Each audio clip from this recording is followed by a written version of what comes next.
Welcome students again in the online class Sanskar Science Academy Gudda Gorji. Listen, our chapter number first, that is chemical reactions and equation is going on. Okay, the last topic of this chapter is corrosion. ये last topic है corrosion जो हम पढ़ेंगे.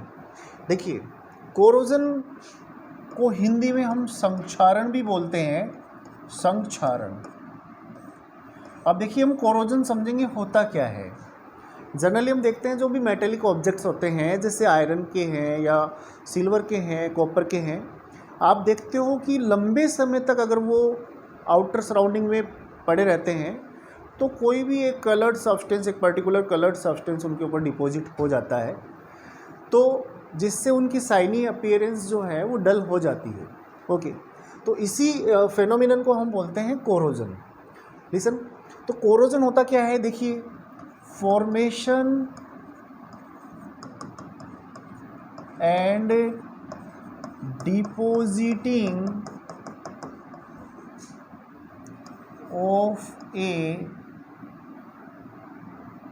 Of an specific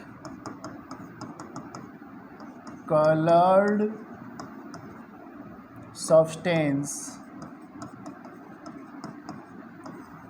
on the metallic objects. Metallic object जितने भी हैं जैसे iron है, सिल्वर है, कॉपर है, ये जितने भी मेटेलिक ऑब्जेक्ट होते हैं जो नए जब होते हैं शुरू में शाइनी अपीयरेंस जिनकी होती है, लेकिन कुछ समय के बाद में आप देखते हो, कुछ दिनों के बाद में आप देखते हो कि उनके ऊपर कोई भी स्पेसिफिक कलर्ड सब्सटेंस फॉर्मेशन हो जाता है, बन जाता है और डिपॉजिट हो जाता है. फॉर एग्जांपल मैं बात करूं तो है rusting of iron.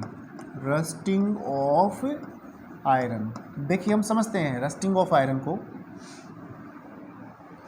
Rusting of iron, जैसे मान लीजिए कोई भी एक आयरन का ऑब्जेक्ट है जो शाइनी है. मान लीजिए जैसे ये एक आयरन बॉल है. अब आप देखेंगे जब ऊपर से तो बिल्कुल ये शाइनी अपीयरेंस होगी, चमकीला होगा. Metals are generally lustrous as you know, मतलब चमकीले होते हैं मेटल्स.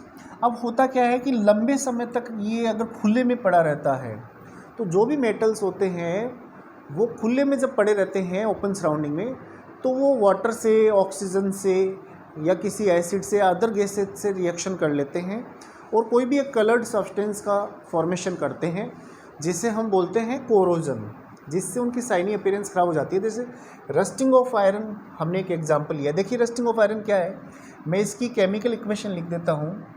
जैसे जब आयरन होता है वो ऑक्सीजन और वाटर, ये दोनों के जब कांटेक्ट में आता है आयरन, ये आयरन जब ऑक्सीजन और वाटर ये दोनों के कांटेक्ट में आता है तब एक रेड ब्राउनिश कलर का सब्सटेंस बनता है. देखिए आप, Fe2O3 into 3H2O, ये है फेरिक ऑक्साइड. फेरिक ऑक्साइड ट्राईहाइड्रेट भी बोल सकते हैं, अदरवाइज ये हाइड्रेटेड पहले भी लिख सकते हैं. ये हाइड्रेटेड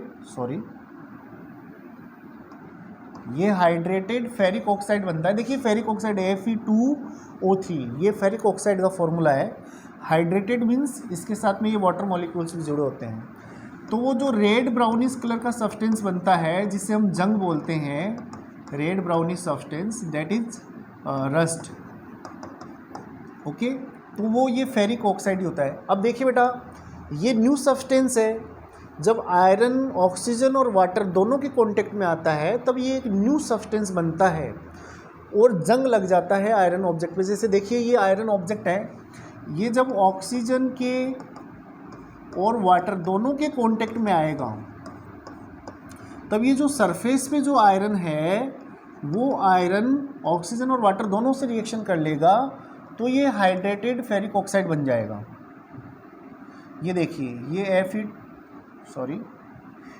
Fe2O3 3H2, ये हाइड्रेटेड आयरन ऑक्साइड बन जाएगा. ये रेड ब्राउनिश कलर का सब्सटेंस बन जाएगा जो डिपॉजिट हो जाएगा यहीं। इसके कारण क्या होगा, लोहे पे जब जंग लग जाती है तो उसकी शाइनी अपीयरेंस ख़राब हो जाती है। मतलब अभी यहाँ से ये डल अपीयरेंस हो गई, ये शाइनी नहीं दिखेगा, ये रेड ब्राउनिश कलर का जंग दिखने लग जाएगा। तो आप समझिए, अगर मैं कोरोजन की बात करता हूँ या रस्टिंग ऑफ आयरन की बात करता हूँ, तो एक तो ये सरफेस फेनोमिनन होता है। सरफेस फेनोमिनन की बात करें, मतलब ये ओनली सरफेस पे होता है। जैसे ये आयरन आर्टिकल है या आयरन का ऑब्जेक्ट है, ये अंदर से थोड़ी जंग लगेगा, अंदर तो प्योर आयरन है, ये केवल सरफेस पे जंग लग जाता है। आप किसी भी सैंड पेपर की हेल्प से अगर इस रस्ट को हटा दोगे तो अंदर से वापस ये शाइनी अपीयरेंस जो है इसकी बाहर दिखने लग जाएगी। ओके, सेकंड चीज़ हम बात करें तो ये एक केमिकल प्रोसेस है या केमिकल रिएक्शन है। इसका क्योंकि यहाँ ये आप देख सकते हो न्यू सब्सटेंस बन रहा है, ferric oxide, hydrated ferric oxide या आयरन ऑक्साइड। ये रेड ब्राउनिश कलर का रस्ट बन रहा है, तो ये न्यू सब्सटेंस है, तो ये हम बोल सकते हैं कि ये केमिकल रिएक्शन है या केमिकल प्रोसेस है। ओके स्टूडेंट, अब देखिए, अगर हम बात करते हैं अगर हम बात करते हैं कि रस्टिंग से होता क्या है, डिसएडवांटेजेस फ्रॉम रस्टिंग। देखिए रस्टिंग से होता क्या है, ये आपको पता है केमिकल चेंज है। अगर आयरन से एक बार रस्ट बन गया तो वापस से ये आयरन में कन्वर्ट नहीं हो सकता है। इसका मतलब आयरन डैमेज हो जाता है, ख़राब हो जाता है। तो हर साल बहुत सारा जो आयरन है वो रस्टिंग होने के कारण ख़राब हो जाता है। आयरन के बहुत सारे ब्रिज है, रेलवे पुल है, कार की बॉडीज़ है, ये सब जो है रस्ट के कारण, जंग लगने के कारण ख़राब हो जाती है। बहुत ज़्यादा जो है आर्थिक नुकसान जो हो जाता है। देखिए सिंपली आप समझें, अब अगर हम रस्टिंग को रोक कैसे सकते हैं, प्रिवेंशन फ्रॉम रस्टिंग। अगर आप आयरन को ऑक्सीजन या वाटर या इन दोनों के कांटेक्ट में आने से रोक दें, तब सर जो है रस्टिंग से बचा जा सकता है। जैसे देखो ये आयरन ऑब्जेक्ट है, अगर उसके ऊपर हम कोई ऑयल लगा दें या पेंट कर दें या आयरन का एलॉय बना दें या एनोडाइजिंग कर दें, बहुत सारे मेथड हैं, तो रस्टिंग से बचा जा सकता है, जो चैप्टर नंबर 3 में हम पढ़ेंगे। देखिए आपको मैं कोरोजन का एक एग्जाम्पल और बता देता हूँ। Tarnishing of silver. सिल्वर आप सब जानते हैं चांदी को बोलते हैं। तो सिल्वर जो ऑब्जेक्ट है या सिल्वर के जो भी ऑर्नामेंट्स हैं, अगर आप उन्हें ओपन सराउंडिंग में रखेंगे तो क्या होगा, सिल्वर ऑक्सीजन से और हाइड्रोजन सल्फाइड, देखिए ये हाइड्रोजन सल्फाइड एयर में होती है, सिल्वर ऑक्सीजन और हाइड्रोजन सल्फाइड दोनों से रिएक्शन करेगा और बन जाएगा सिल्वर सल्फाइड। ओके, और ये वाटर मॉलिक्यूल्स बन जाएंगे। तो ये देखिए ये सिल्वर सल्फाइड, ये एक ब्लैक कलर का सब्सटेंस है, ब्लैक की सब्सटेंस है। तो जो भी सिल्वर ऑब्जेक्ट होते हैं, सिल्वर के आर्टिकल्स होते हैं, उनको हम अगर ओपन सराउंडिंग में रखते हैं तो वो ऑक्सीजन और ये हाइड्रोजन सल्फाइड दोनों से रिएक्शन कर लेगा और ये सिल्वर सल्फाइड का फॉर्मेशन होगा, जो एक ब्लैक कलर का सब्सटेंस है। तो सिल्वर ऑब्जेक्ट्स के ऊपर या सिल्वर के आर्टिकल्स के ऊपर जो ब्लैक कलर का सब्सटेंस डिपॉजिट हो जाता है वो कौन सा होता है, सिल्वर सल्फाइड। इसके कारण जो सिल्वर ऑब्जेक्ट है उनकी अपीयरेंस शाइनी नहीं होती है, डल हो जाती है। ऐसे ही हम बात करें कोरोजन ऑफ कॉपर। देखिए कॉपर जो होता है, कॉपर है वो ऑक्सीजन से, वाटर से और कार्बन डाइऑक्साइड से, इन तीनों से रिएक्शन कर लेता है, जो एयर में होती है, जनरली ओपन सराउंडिंग होती है। तो कॉपर जो है, कॉपर ऑब्जेक्ट, उसके ऊपर ग्रीन कलर की लेयर, ग्रीन कलर का सब्सटेंस बन जाता है, डिपॉजिट हो जाता है, जो होता है copper carbonate. Okay, copper carbonate.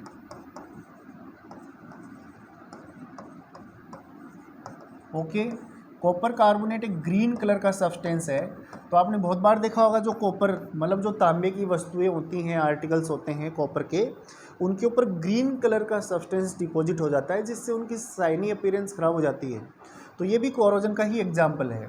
तो देखिए ये सिल्वर पे कोरोजन होता है, इसका केमिकल इक्वेशन लिखा है, बैलेंस आप कर लेना। देखिए ये आयरन जो है इसको भी आप बैलेंस कर लेना, ये rusting of iron chemical equation मैंने लिखा है, केमिकल चेंज है। तो देखिए कोरोजन क्या है, कोरोजन का क्या मतलब है, व्हेन द मेटेलिक ऑब्जेक्ट्स और articles are kept in open surrounding then they react with oxygen, carbon dioxide, acid, water vapour and other gases and form a specific coloured substance so they get tarnish, जिससे वो corrosion हो जाता है, tarnish हो जाते हैं और उनका जो शाइनी अपीयरेंस है वो ख़राब हो जाता है। तो इसको बोलते हैं हम कोरोजन। कोरोजन के बारे में आप दो बातें ध्यान रखेंगे। कोरोजन सरफेस फेनोमिनन है, कोई भी मेटेलिक ऑब्जेक्ट है उसकी सरफेस पे होता है, और दूसरा केमिकल प्रोसेस है। कोरोजन एक केमिकल चेंज है क्योंकि न्यू सब्सटेंसेस बनते हैं। जैसे देखिए आयरन से आयरन ऑक्साइड जो हाइड्रेटेड आयरन ऑक्साइड या फेरिक ऑक्साइड बोलेंगे बन जाता है, सिल्वर से सिल्वर सल्फाइड बन जाता है जो ब्लैक कलर का सब्सटेंस है, ब्लैक सब्सटेंस की लेयर डिपॉजिट हो जाती है सिल्वर पे। कॉपर कार्बोनेट जो ग्रीन कलर का सब्सटेंस है वो डिपॉजिट हो जाता है। तो कोरोजन होने के कारण मेटल्स की जो शाइनी अपीयरेंस है वो ख़राब हो जाती है। ओके, और जो हम रस्टिंग की बात करें तो रस्टिंग के कारण बहुत सारा जो लोहा है वो हर साल ख़राब हो जाता है, डैमेज हो जाता है। जैसे मैंने आपको बताया रेलवे ब्रिज है, बहुत सारे पुल हैं, या रेलवे की आयरन रेलिंग होती है, शिप है, या जो जितने भी गाड़ियां हैं, व्हीकल्स हैं, उनकी बॉडीज जो होती हैं वो सारी आयरन से बनी होती है जो हर साल रस्टिंग के कारण ख़राब हो जाती है। ओके स्टूडेंट्स, तो आज हमने ये कोरोजन कॉन्सेप्ट जो है समझा। चैप्टर नंबर 3 में हम पढ़ेंगे कि कोरोजन से कैसे बचा जा सकता है, मेटल या मेटेलिक ऑब्जेक्ट है उनको कोरोजन से कैसे बचा सकते हैं। Okay students, thank you. आज के लेक्चर में इतना ही।